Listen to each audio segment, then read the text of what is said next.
Olá, olá, meus amigos, sejam todos muito bem-vindos. Eu sou o professor Stanley Costa, professor de Direito Civil e Processo Civil do nosso projeto OAB.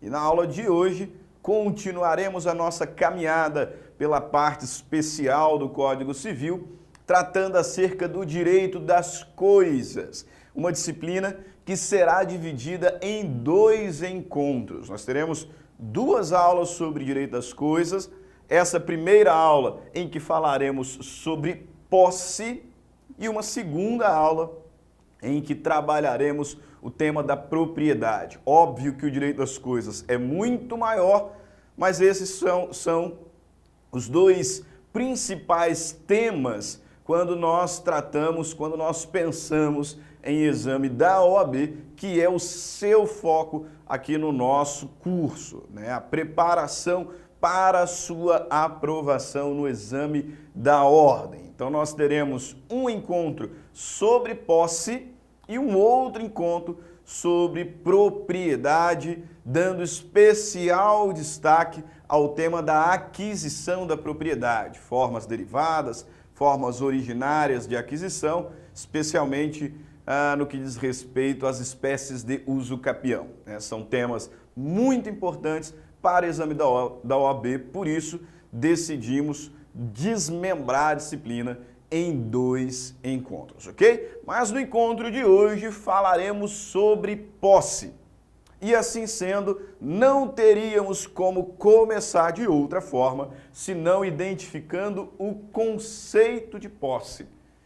O que é posse? Qual é a natureza jurídica da posse? Certamente você se recorda das aulas de direito das coisas e toda a discussão, todo o debate em torno da natureza jurídica da posse. Se a posse é um direito pessoal, se a posse é direito real, ou se nem direito ela é, mas sim fato. Enfim, aqui nós temos uma discussão enorme. Há quem defenda que a posse seja direito real, por exemplo, a Maria Helena Diniz, só que a grande maioria, refletindo inclusive o entendimento do próprio legislador, sustenta que a posse não é um direito real. E eu digo refletindo o entendimento do próprio legislador por 2 razões. Primeiro, porque nós temos um rol de direitos reais, para muitos um rol taxativo, que é o rol do 1225. E se você der uma corrida lá no artigo 1225, verificará que nesse rol, um rol considerável, não consta o estudo da posse. Portanto, o legislador nos apresenta um rol de direitos reais e nesse rol não tem posse. Além disso, o livro do direito das coisas começa no artigo 1196, mas o legislador ele só apresenta o rol de direitos reais lá no 1225. E então surge o questionamento. O que o legislador trata nesse ínterim? O livro do direito das coisas começa no artigo 1196. O rol de direitos reais está no 1225. O que é tratado, o que é regulado nesse espaço de artigos? E o que é regulado é exatamente a posse. Então parece-nos que realmente o legislador ele se afilia à ideia de que posse não é um direito real. Por isso não a coloca no rol de direitos reais e trata o tema de forma isolada entre os artigos 1196 e 1224, que é a partezinha do Código Civil que nós trabalharemos nesse encontro. Então você pode já abrir o seu código juntamente com a sua apostila, com o seu caderno aí para anotações, porque nós vamos falar sobre posse, nós vamos ver aqui os pontos mais relevantes entre artigo 1196 e artigo 1224, ok? E pegando o gancho do artigo 1196, nós então precisamos responder qual é o conceito de posse. A natureza jurídica, ela realmente é um tema muito debatido, como dito. Agora, o conceito de posse não fica tão difícil assim, porque muito embora o legislador não tenha nos apresentado, ele diz o que é possuidor. O legislador nos apresenta no artigo 1196 não o conceito de posse, mas o conceito de possuidor, o que nos é suficiente para esclarecer o significado do instituto. E nesse artigo, ele então nos diz que considera-se possuidor todo aquele que exerce de fato, pleno ou não, algum dos poderes inerentes à propriedade. Por isso nós afirmamos então que a posse ela é o exercício aparente de algum ou alguns dos poderes inerentes à propriedade. Posse é o exercício aparente de algum ou alguns dos poderes inerentes à propriedade, o que nós extraímos do artigo 1196. Perceba você que posse e propriedade não são institutos sinônimos, de forma alguma. Até porque propriedade é direito real. Propriedade é o direito real por excelência, que se encontra lá no início do artigo 1225. Enquanto que posse não. Propriedade é direito real, está lá no artigo 1225, e a posse, majoritariamente, entendemos que não é. Só que apesar de não serem expressões sinônimas de forma alguma, perceba você que o conceito de posse passa pelo conceito de propriedade. Uma vez que o legislador me diz que considera-se possuidor aquele que exerce algum dos poderes da propriedade. De modo que nós não temos como falar sobre posse sem, ao menos introdutoriamente, ao menos objetivamente, falarmos um pouquinho sobre a propriedade. A propriedade é um direito real. De acordo com o artigo 1228, a propriedade é um direito real que confere ao seu titular a faculdade, o poder de usar, gozar, dispor ou reaver a coisa daquele que injustamente a possua ou detenha. O artigo 1228 do Código Civil nos apresenta quais são os poderes da propriedade. E ele diz que o proprietário é aquele que pode usar, gozar ou dispor da coisa, bem como reavê-la daquele que injustamente a possua ou detenha. Note, o proprietário tem esses 4 poderes. Tem esses 4 poderes. Para ser possuidor, basta ter a possibilidade de exercer um deles. Os institutos não se confundem. Nem todo possuidor é proprietário. Imagina, por exemplo, o locatário, o comodatário que está usando a coisa, mas a coisa não lhe pertence. Note que o locatário, o comodatário, estão exercendo um dos poderes inerentes à propriedade, o poder de uso. O poder de uso. E por conta disso, à luz do artigo 1196, nós podemos considerá-los possuidores.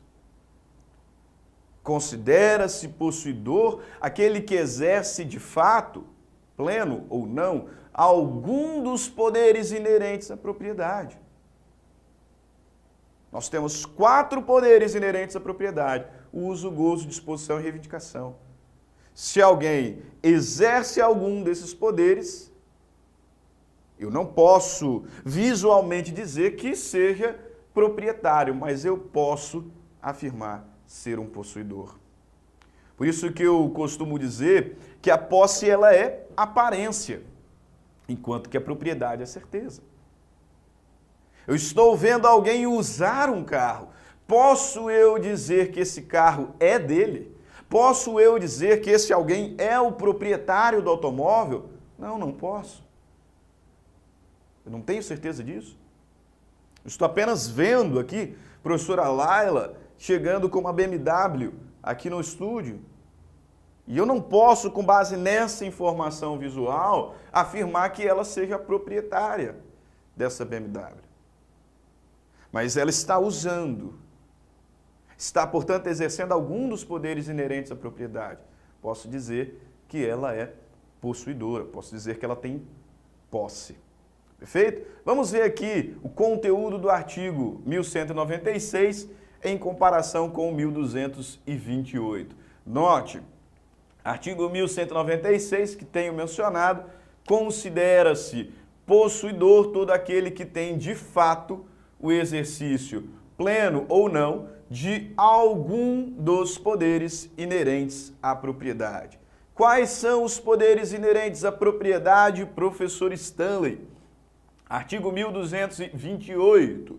O proprietário tem a faculdade de usar, tem a faculdade de gozar e dispor da coisa, bem como o direito de reavê-la do poder de quem quer que injustamente a possua ou detenha. 4 poderes inerentes à propriedade: uso, gozo, disposição e reivindicação. Se você ainda não gravou isso, aqui segue um acróstico que é o famoso GRUDE.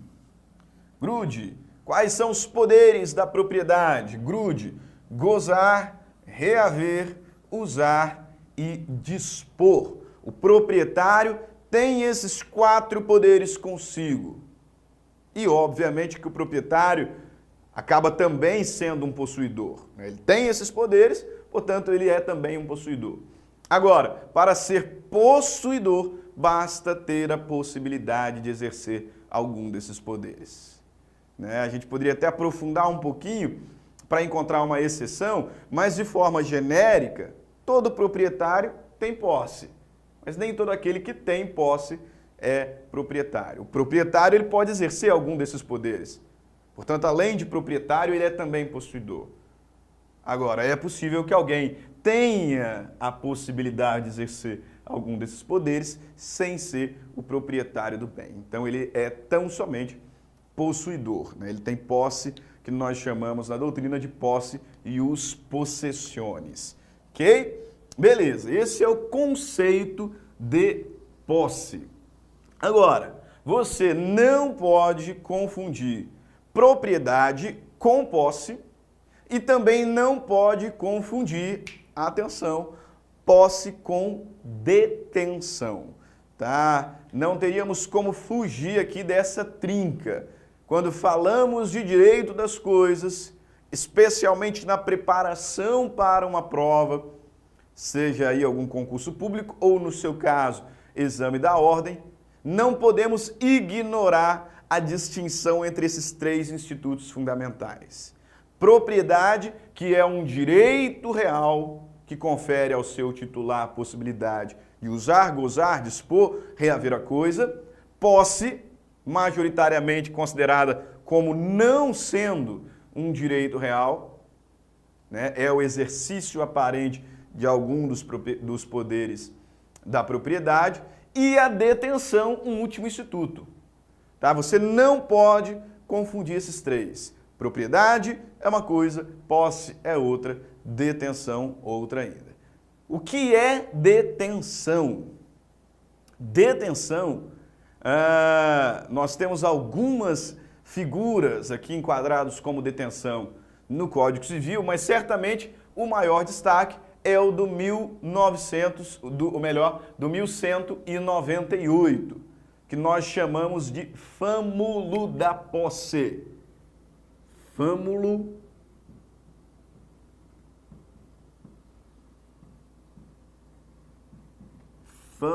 da posse. Ok? Artigo 1198. O legislador vai me dizer: considera-se detentor aquele que, achando-se em relação de dependência para com outro, conserva a posse em nome deste, em cumprimento de ordens ou instruções suas. Considera-se detentor aquele que, achando-se em relação de dependência para com outro, conserva a posse em nome deste e em cumprimento de ordem ou instruções suas. Veja você, detenção, nesse contexto do artigo 1198, ela se configura quando alguém exerce a posse de outrem. Alguém que tem a coisa em seu poder, alguém que tem a coisa consigo, mas no exercício da posse de outra pessoa. E mais, em relação de dependência dessa outra pessoa. Seguindo ordens, seguindo instruções dessa outra pessoa.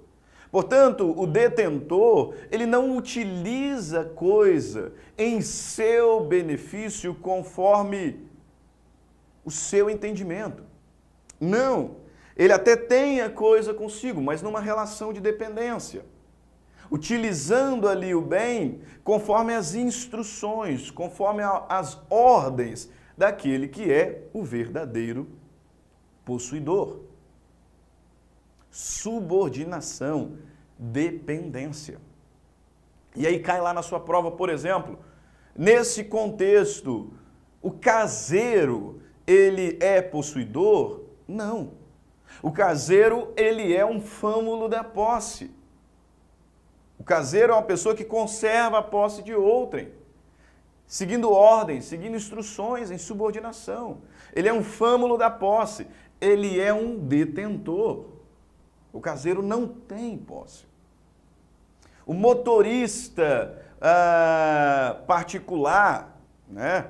O sujeito lá é rico, tem lá os seus carros e tem um motorista que o leva para cima e para baixo.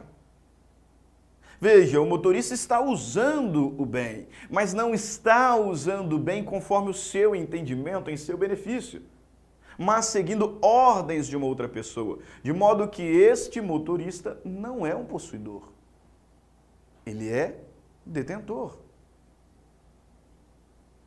Mesmo sentido, o manobrista, né, em um determinado estacionamento, o bibliotecário, enfim, são pessoas que, muito embora estejam utilizando o bem, não estão utilizando em seu benefício próprio, mas em subordinação, seguindo ordens, seguindo instruções de outrem. Logo, não são possuidoras, mas sim detentoras à luz do disposto no artigo 1198, tá? Essa é a figura mais comum de detentor, ok? É o detentor do artigo 1198, o fâmulo da posse. Nós também encontramos detenção aqui no artigo 1208, veja, não induz em posse os atos de mera permissão ou tolerância, assim como não autorizam a sua aquisição os atos violentos, clandestinos, senão depois de cessar a violência ou clandestinidade. Então, a pessoa que tem a coisa consigo, está ali utilizando o bem por mera permissão ou tolerância, também não é possuidora, mas sim detentora.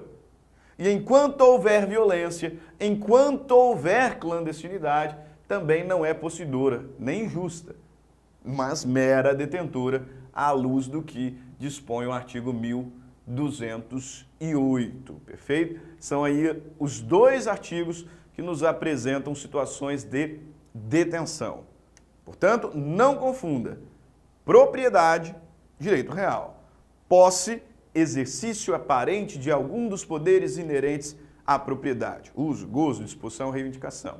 E detenção, artigo 1198, né, a instituto que se configura quando alguém exerce a posse de outrem em subordinação, recebendo ordem, recebendo instruções, ou que tenha a coisa consigo por mera permissão ou tolerância, né, ou ainda na pendência de violência ou clandestinidade, perfeito? São aí os três institutos. Ainda colaciono, importante súmula recente, né, do final de 2018, súmula 619, que nos diz que a ocupação indevida de bem público configura mera detenção.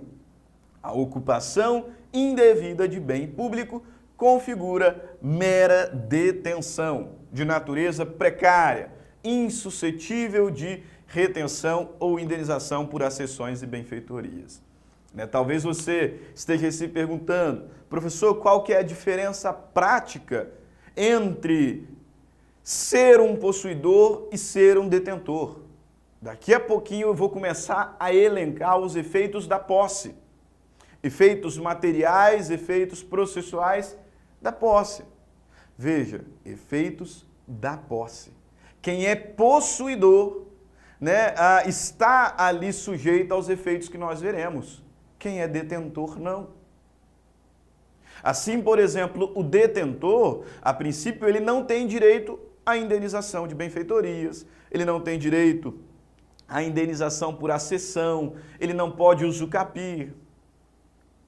O caseiro pode ficar 30 anos lá no imóvel. Enquanto caseiro, enquanto mero detentor, não contaremos um dia sequer de lapso para usucapião. Detenção não induz usucapião. Detenção não autoriza a retenção ou a colheita de frutos. Detenção não autoriza indenização por benfeitorias, indenização por acessão. Por quê? Porque todos esses são efeitos da posse. Por isso, essa súmula 619 tem o seu valor e gerou aí grande discussão no final do ano de 2018. Porque o STJ está aqui me dizendo que a ocupação indevida de bem público configura detenção. Portanto, aquele que ocupou indevidamente um bem público não terá como usucapilo. E não apenas não terá como usucapilo, mas também não terá direito à indenização por eventual benfeitoria, por eventual acessão. Ah, professor, por quê? Porque não é posse. Nem injusta, nem de má fé. Não é posse. Não é posse. Detenção não induz os efeitos da posse. Perfeito? Mas vamos aqui falar sobre a classificação de posse. Identificamos conceito de propriedade, posse, detenção, distinguimos esses institutos. Agora vamos aqui falar sobre algumas espécies de posse. Exercício aparente de algum dos poderes inerentes à propriedade. E a primeira classificação que nós temos é a classificação quanto à extensão da garantia possessória. Uma classificação que divide a posse em duas espécies, posse direta e posse indireta.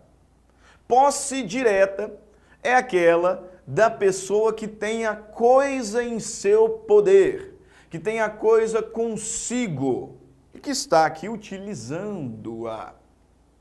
Posse direta é aquela exercida pela pessoa que tem a coisa materialmente em seu poder, temporariamente, como fruto de um direito pessoal, portanto de um contrato de locação, um contrato de comodato, ou de um direito real, usufruto, habitação, uso, enfim. Posse direta é aquela exercida pela pessoa que tem a coisa materialmente em seu poder. Posse indireta, por sua vez, é aquela da pessoa que é o titular do direito real de propriedade, em regra, a qual voluntariamente transferiu a outrem a utilização da coisa. Então, posse indireta é aquela exercida pela pessoa que não tem a coisa em seu poder, mas tem sobre ela um direito real de propriedade normalmente. Por isso nós podemos aqui imaginar essa relação entre posse direta e posse indireta como a relação entre o locador e o locatário. Eu tenho uma casa, eu tenho um imóvel, sou o proprietário dele e aluguei esse imóvel para você.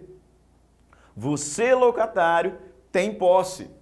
E posse direta, porque a coisa está consigo. Eu sou proprietário, mas eu não deixei de ter posse. Muito embora não tenha a coisa em meu poder materialmente, continuo proprietário e continuo possuidor. Possuidor indireto. Percebeu? Você tem a coisa em seu poder, possuidor direto. Eu não tenho a coisa comigo, mas mantenho a posse, posse indireta. Qual que é a relevância dessa classificação? Tanto você quanto eu podemos proteger a coisa por meio das ações possessórias. Por isso, classificação quanto à extensão da garantia. Eu sou o proprietário do imóvel, você é o locatário, você fez uma viagem de férias e eu percebo que determinada pessoa invadiu o imóvel. Eu não preciso esperar que você retorne das suas férias para então tomar aí as medidas possessórias cabíveis. Eu também tenho posse. Indireta, mas eu também tenho posse. Então, eu posso lançar mão dos interditos possessórios, de uma ação de reintegração, de uma ação de manutenção de posse. Perfeito? Olha só o que o Código Civil nos diz, né? Separa aqui alguns exemplos de possuidor direto e possuidor indireto, depositário, depositante, locatário, locador, comodatário, comodante, usufrutuário no proprietário, credor pignoratício, proprietário. São aqui alguns exemplos de possuidores diretos e indiretos. Perfeito? Artigo 1197, veja bem, a posse direta da pessoa que tem a coisa em seu poder temporariamente em virtude de direito real ou real, né, direito pessoal ou real, não anula a indireta de quem aquela foi a vida, podendo o possuidor direto defender sua posse contra o indireto. Então, possuidor direto é aquele que tem a coisa em seu poder temporariamente em razão de direito pessoal, um contrato, ou em razão de um direito real. Essa posse não anula a indireta da pessoa de quem a coisa foi a vida.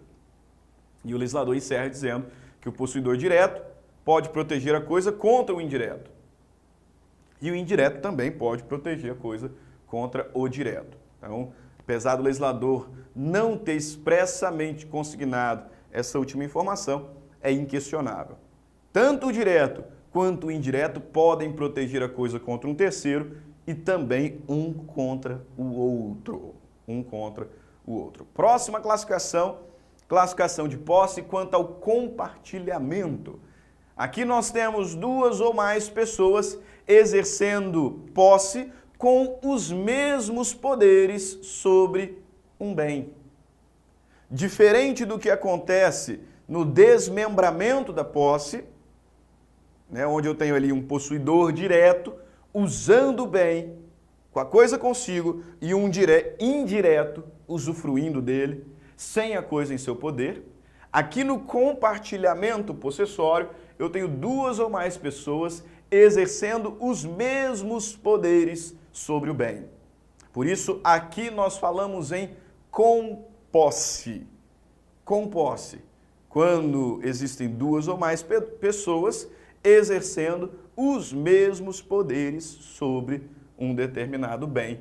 E aí, à luz do artigo 1199, veja lá, se duas ou mais pessoas possuírem coisa indivisa, poderá cada uma exercer sobre ela atos possessórios, contanto que não excluam dos outros compossuidores. Perfeito? Algumas características da composse: pluralidade de sujeitos, iguais poderes, mesmo bem. Né? A composse, ela pode ser pró-divisa, quando a coisa materialmente admitir divisão, ou pró-indivisa, quando recair sobre bens indivisíveis. Beleza? Composse, vários possuidores, mesmos direitos, um determinado bem. Posse direta, posse indireta. Posse direta daquele que tem a coisa em seu poder, posse indireta daquele que não tem a coisa em seu poder, mas de quem ela foi a vida. Perfeito? Próxima classificação, classificação de posse quanto ao vício. Nós temos aqui posse justa e posse injusta. Tá? E a diferença entre essas duas espécies é que a posse injusta, ela é viciada. Por isso, classificação quanto aos vícios. Posse justa é aquela que não tem vícios, aquela que não decorreu de clandestinidade, violência ou precariedade. Posse injusta, por sua vez, é aquela objetivamente viciada. Como assim viciada, professor? É uma posse que foi adquirida mediante violência, clandestinidade ou precariedade. Esses são os 3 vícios possessórios: violência, clandestinidade, precariedade. Se a posse foi adquirida mediante violência, mediante clandestinidade ou mediante precariedade, então a posse ela é injusta. Se a posse não foi adquirida de nenhuma dessas formas, ela é uma posse justa.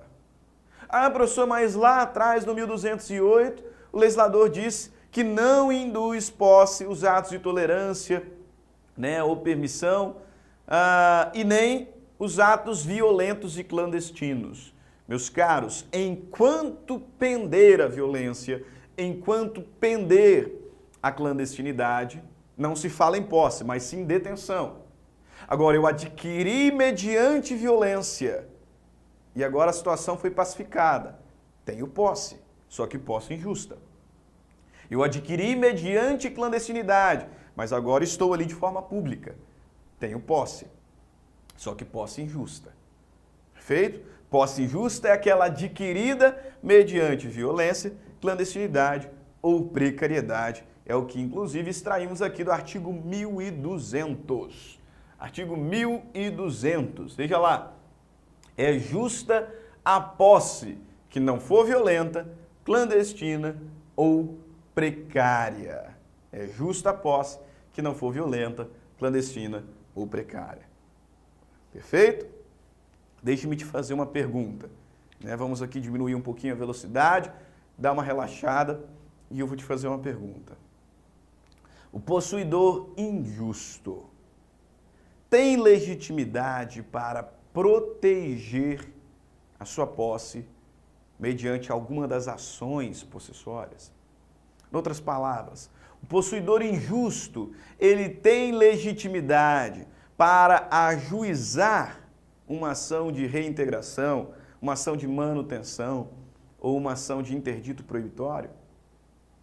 Possuidor injusto pode ajuizar uma ação de reintegração de posse? Uma ação de manutenção de posse? Um interdito proibitório? Pode? Sim, ele pode. Pode por quê? Porque ele tem posse. Meus caros, nessas ações nós discutimos posse. E posse ele tem. Por isso insisto na distinção entre posse e detenção. O detentor, qualquer que seja a sua modalidade, aquele que é fâmulo da posse, aquele que tem a coisa por permissão, tolerância, ou na pendência de violência, na pendência de clandestinidade, o detentor não tem posse, portanto ele não tem legitimidade para essas ações. Agora o possuidor tem, qualquer que seja a sua espécie. Qualquer que seja. É óbvio que o possuidor injusto não pode proteger a coisa contra a vítima, contra a pessoa de quem ele tomou o bem, por violência, clandestinidade ou precariedade. Isso é evidente. Eu invadi uma fazenda e agora eu vou ajuizar uma ação possessória contra o dono da fazenda. Não, isso não faz sentido.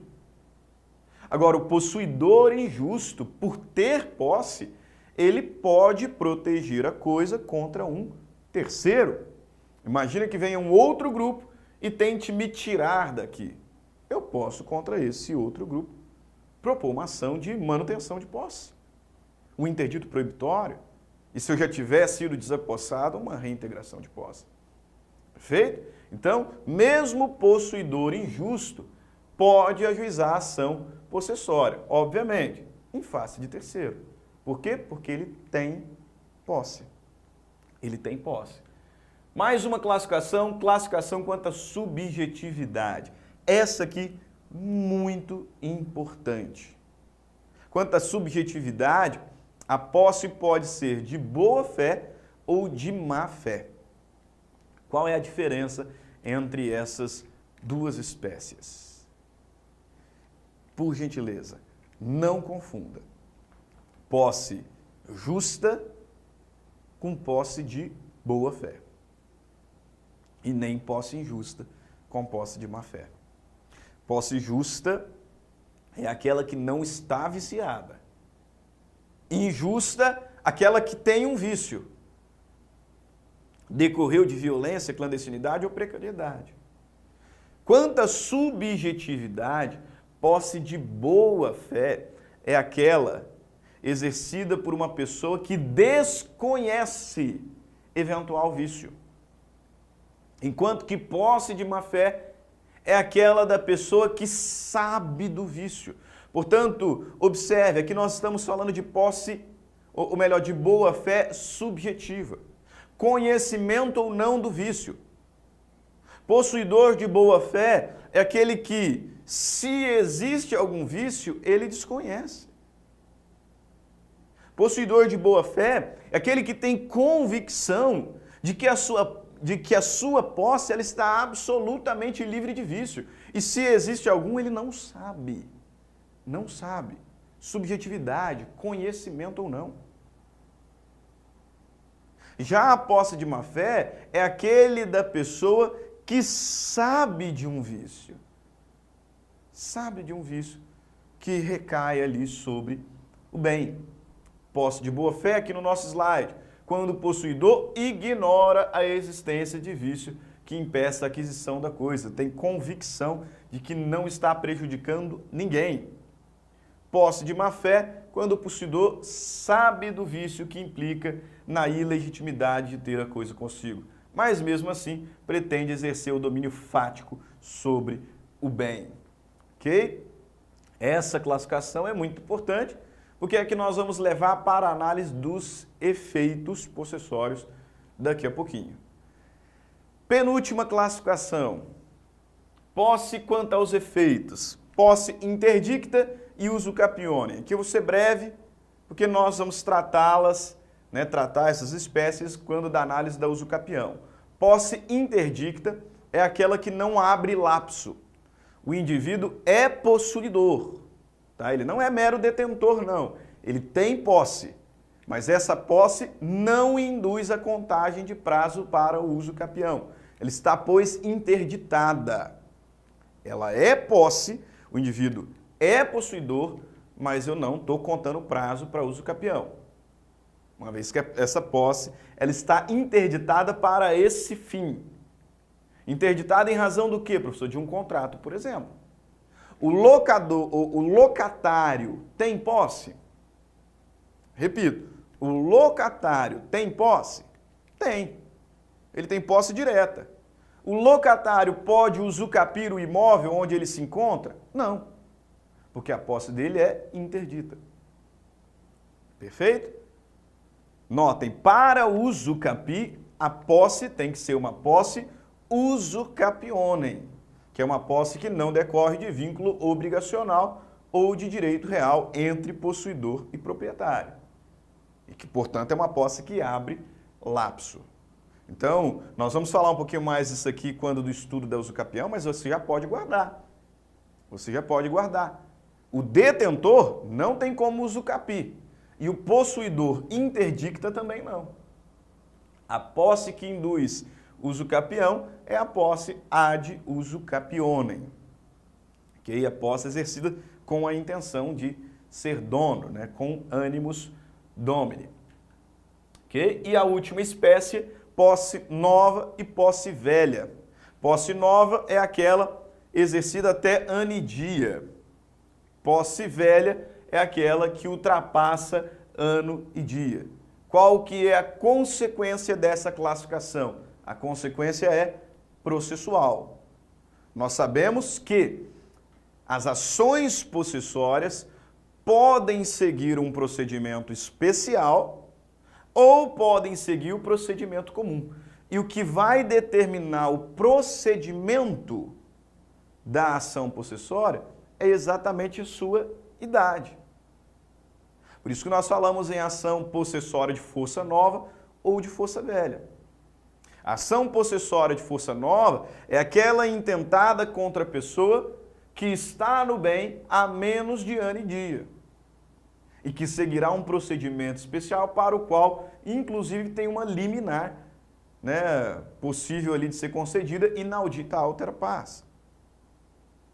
Posse velha ou ação de força velha é aquela proposta contra alguém que está na posse há mais de ano e dia e que, portanto, uma ação que vai seguir o procedimento comum. Perfeito? Então, quanto à idade, posse nova até ano e dia, né? Menos de ano e dia, posse velha, mais de ano e dia. Tá? A consequência é processual.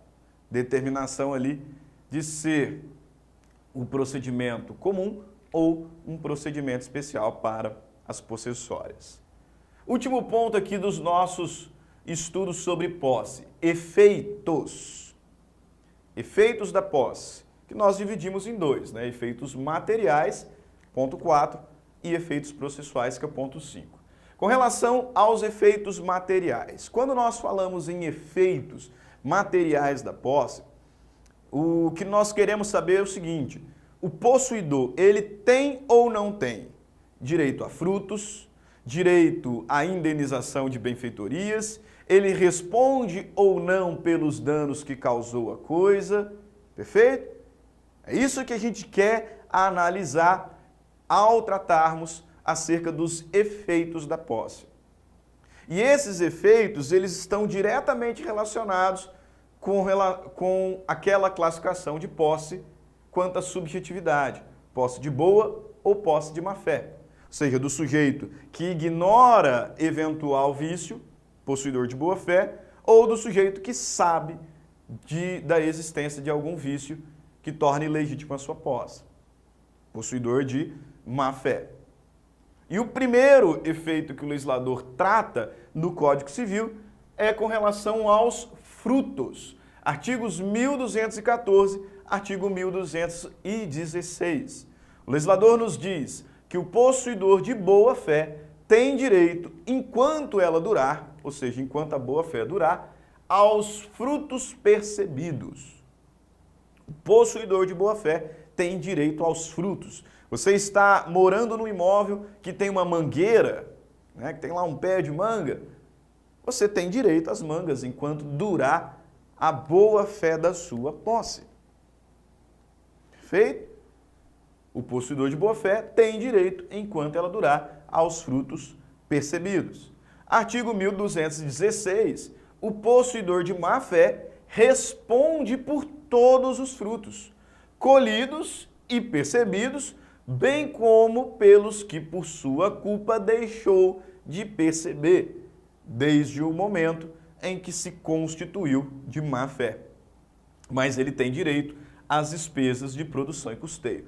Em resumo, aqui um quadrinho sinótico para a nossa compreensão.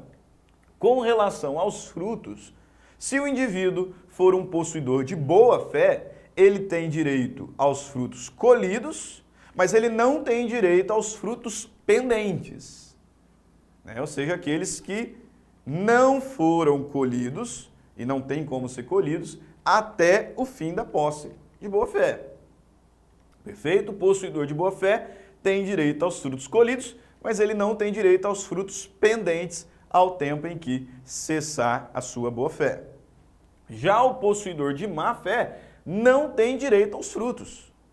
Não tem direito aos frutos e ele responde por aqueles frutos que foram colhidos, bem como pelos que deixaram de ser colhidos. Só que, para evitar o enriquecimento indevido, o legislador determina que o possuidor de má fé faz jus à indenização, né, a reparação daquilo que ele gastou com a produção e o custeio. Perfeito? Então, cuidado. Nem o possuidor de boa fé tem direito a tudo e nem o possuidor de má fé tem direito a nada. O possuidor de boa fé tem direito aos frutos colhidos, mas ele não tem direito aos frutos pendentes.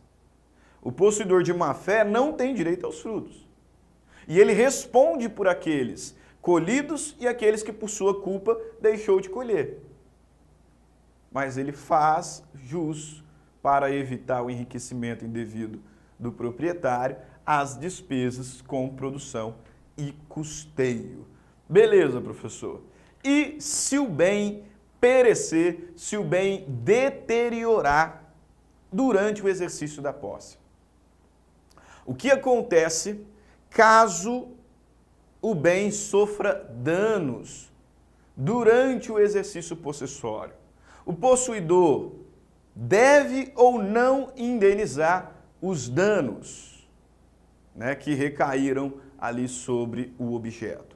Deve ou não indenizar? Como fica a questão da responsabilidade do possuidor pela perda ou deterioração? Veja aqui, artigo 1217, artigo 1218. Se o possuidor for de boa fé, ele não responde pela perda ou deterioração da coisa, salvo a que ele deu causa. Artigo 1217, o possuidor de boa fé não responde pela perda ou deterioração da coisa a que não der causa. Daqui nós extraímos que a responsabilidade do possuidor de boa fé é responsabilidade subjetiva, porque ele só responde por aquilo que ele deu causa. Deu causa culposamente. O possuidor de boa fé, ele não responde pelo caso fortuito, não responde pela força maior, não responde por danos acidentais. O possuidor de boa fé, ele só responde por aquilo que ele der causa culposamente.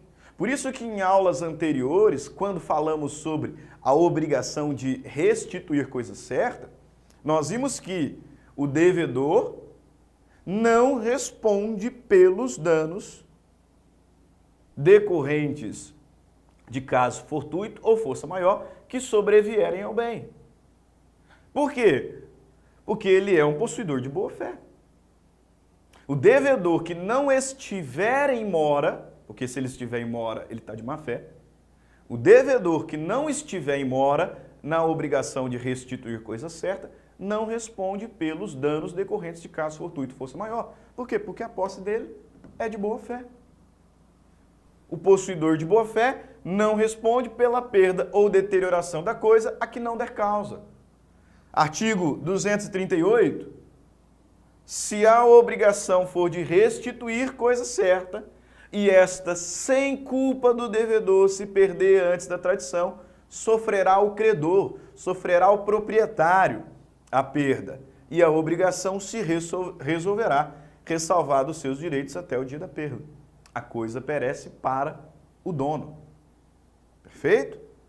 Possuidor de boa fé só responde por aquilo que ele der causa. Agora, o possuidor de má fé, artigo 1218, responde pela perda ou deterioração, ainda que acidentais, salvo se provar que de igual modo se teriam dado, estando ela na posse do reivindicante. Aqui um quadrinho sinótico, veja lá, responsabilidade por danos, possuidor de boa fé, responsabilidade subjetiva, depende de comprovação da sua culpa, só responde pelos danos que por culpa deu causa. Já o possuidor de má fé, a responsabilidade dele é objetiva, independe de culpa. O possuidor de má fé responde pelos danos, ainda que decorrentes de fato acidental. Ok? Mais um efeito material da posse, benfeitorias. Durante o exercício possessório, foram edificadas benfeitorias. O possuidor tem ou não tem direito à indenização das benfeitorias? O artigo 1219 diz que o possuidor de boa fé tem direito à indenização das benfeitorias necessárias e úteis. E com relação às voluptuárias, ele pode levantar e levar consigo, se for possível, sem prejuízo ao bem principal. E tem ainda direito de retenção. Veja aqui, artigo 1219, o possuidor de boa fé tem direito à indenização das benfeitorias necessárias e úteis, bem como quanto às voluptuárias, se não lhe forem pagas, a levantá-las, quando o puder, sem detrimento da coisa. E poderá exercer o direito de retenção pelo valor das benfeitorias necessárias e úteis. E o possuidor de má-fé? Ah, professor, o possuidor de má-fé não tem direito nenhum. Alto lá.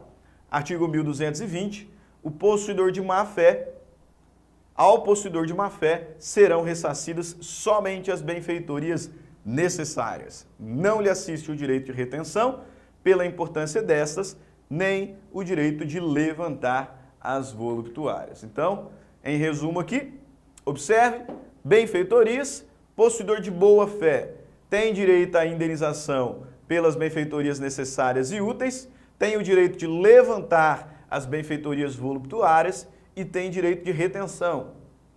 Já o possuidor de má-fé tem direito à indenização somente das benfeitorias necessárias. Ele não tem direito à indenização das úteis e não tem direito de levantar as voluptuárias. E não tem direito ainda de retenção. Então, cuidado, nem o possuidor de boa-fé tem direito a tudo, porque o possuidor de boa-fé tem direito à indenização das necessárias e úteis, ele não tem direito de indenização das voluptuárias. As voluptuárias ele pode levantar e levar consigo quando for possível.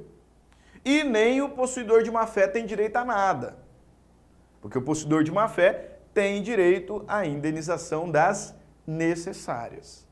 Não tem direito à indenização das úteis, não tem direito de levantar as voluptuárias, não tem direito de retenção, mas ele tem direito à indenização das necessárias. Vale destacar que essa regra não se aplica ao contrato de locação, né? Porque lei especial prevalece sobre lei geral. E o artigo 35 da Lei de Locações, Lei 8.245, ele diz que é possível convencionar num contrato de locação que as benfeitorias úteis somente serão indenizadas se forem autorizadas pelo locador. Perfeito? Então, em sede de locação, a gente não aplica o 1219. O 1219 diz que o possuidor de boa-fé tem direito à indenização das necessárias, das úteis, pode levantar as voluptuárias e levar consigo, tem direito de retenção. Agora, se o contrato narrado no seu exame for um contrato de locação, veja aqui o artigo 35 da Lei de Locações. Salvo expressa disposição contrária, as benfeitorias necessárias introduzidas pelo locatário, ainda que não autorizadas pelo locador, bem como as úteis, desde que autorizadas, serão indenizáveis e permitem o exercício de direito de retenção. Perfeito? Então, as úteis só serão indenizadas se autorizadas pelo locador. Perfeito? Chamo a atenção aqui para a súmula 335, que diz que no contrato de locação é válida a cláusula de renúncia à indenização de benfeitorias e ao direito de retenção nos contratos de locação, e o enunciado 433 do CJF, que diz que a cláusula de renúncia antecipada ao direito de indenização e retenção por benfeitoria necessária é nula, quando o contrato for realizado nos moldes de adesão. Perfeito? Então, no contrato de locação, pode ter uma cláusula de renúncia, renúncia da indenização por benfeitorias úteis. Agora, tem sido entendido que a renúncia pelas necessárias será nula, até porque as necessárias são indenizáveis até mesmo ao possuidor de má-fé. Ok? A renúncia das necessárias será nula quando o contrato for realizado nos moldes de contrato de adesão. E para fechar aqui a nossa aula, em tempo, com relação aos efeitos processuais da posse, primeiro que nós destacamos é a possibilidade de autotutela. No direito civil também há a possibilidade de autotutela. A gente não fala em legítima defesa só lá no âmbito do direito penal, não. Também existe legítima defesa no âmbito civil, notadamente aqui no âmbito da posse. O legislador, no artigo 1210, parágrafo 1º, autoriza que o possuidor turbado ou esbulhado possa se manter ou restituir-se por sua própria força na posse, contanto que o faça logo e os atos de defesa ou de esforço não vão além do indispensável à manutenção ou restituição da posse. Tá? Então, é possível o exercício da autotutela da posse. Se alguém invadir a minha fazenda, eu posso tirá-lo de lá com a minha força, né? Sem ajuizar uma ação possessória. Posso exercer desforço imediato, no caso de esbulho, ou posso exercer legítima defesa da posse, no caso de turbação. Mas eu preciso fazer isso de forma incontinente, ou seja, imediata, e de forma moderada. Não posso abusar do meu direito sob pena de configurar ato ilícito. A autotutela possessória pode ser exercida pelo detentor, tá bom? A autotutela possessória pode ser exercida pelo detentor, até porque cá para nós é o que se espera de um caseiro, né? Eu tenho uma casa lá na praia em Vitória e essa casa tem um caseiro. O que eu espero do caseiro é que ele espante lá quem eventualmente invada a minha casa ou tente invadir. Então a autotutela possessória pode ser exercida pelo detentor. Agora, as ações possessórias não podem, pelo detentor, serem ajuizadas. Nós temos 3 ações possessórias: a reintegração de posse para o caso de esbulho, a manutenção de posse para o caso de turbação e o interdito proibitório para situações de ameaça ou justo receio. Eu fui esbulhado, ou seja, me tiraram da posse. Vou ajuizar uma ação de reintegração de posse. Eu estou sendo turbado, estou sendo incomodado no livre exercício da posse. Vou ajuizar uma ação de manutenção de posse. Eu tenho um justo receio de que serei turbado ou de que serei esbulhado, porque todas as fazendas ao meu redor já foram invadidas. A minha é próxima. Não preciso esperar a violência. Posso me precaver, posso me prevenir ajuizando uma ação de interdito proibitório. Lembrando que, se eu propuser essa ação dentro de ano e dia, a ação será de força nova, seguirá o procedimento especial previsto a partir do artigo 558, inclusive com possibilidade de liminar de reintegração ou manutenção. Se eu ajuizar essa ação depois de ano e dia, ela será de força velha e seguirá o procedimento comum, ok? Beleza, nós encerramos por aqui os nossos estudos da posse. Não deixe de estudar a sua apostila, né? Na apostila tem mais informações ainda acerca desse instituto tão importante para a sua prova da OAB. Ok? Faça também ali os seus exercícios para colocar em prática e volte rapidamente para a nossa outra aula de Direito das Coisas, onde analisaremos o Instituto da Propriedade. Perfeito? Fiquem todos com Deus, um grande abraço e até mais. Tchau, tchau.